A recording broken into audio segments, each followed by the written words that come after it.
Welcome to the Jacksonville Jaguars news channel. Subscribe now so you don't miss any news. Jacksonville, the culture has changed inside and around the Jaguars.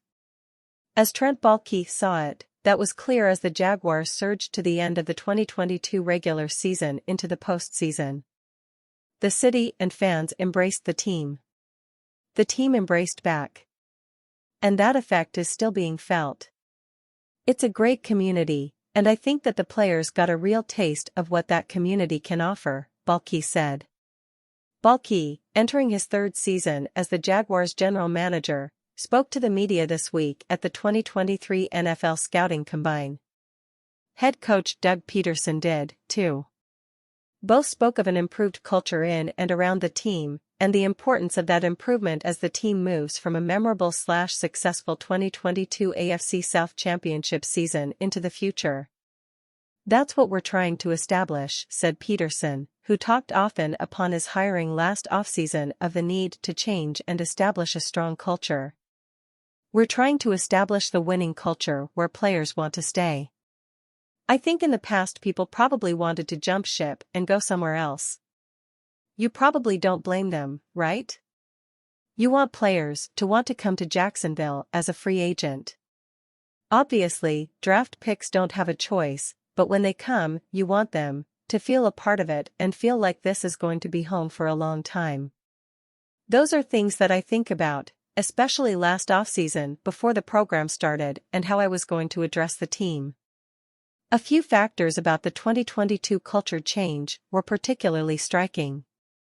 One was the speed with which it occurred, with the Jaguars winning the division after back-to-back seasons with the NFL's worst record.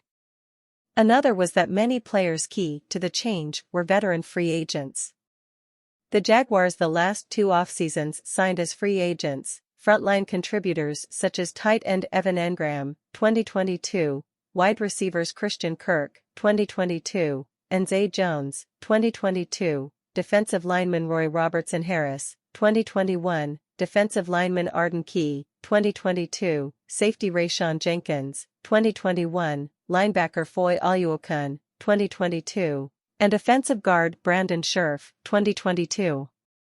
Baalke said this week that this offseason will be more about retaining free agents than signing them. In either case, an eye on culture will be critical.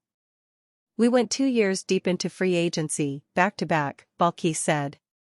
You've got some very good football players and got some guys that really fit the culture again, that we're trying to build.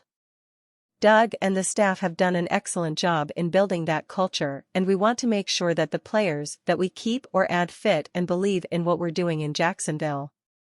The change was on perhaps its most public and evident display in January, as the Jaguars, after a 2-6 start, won 8 of 10 games in November, December, and January.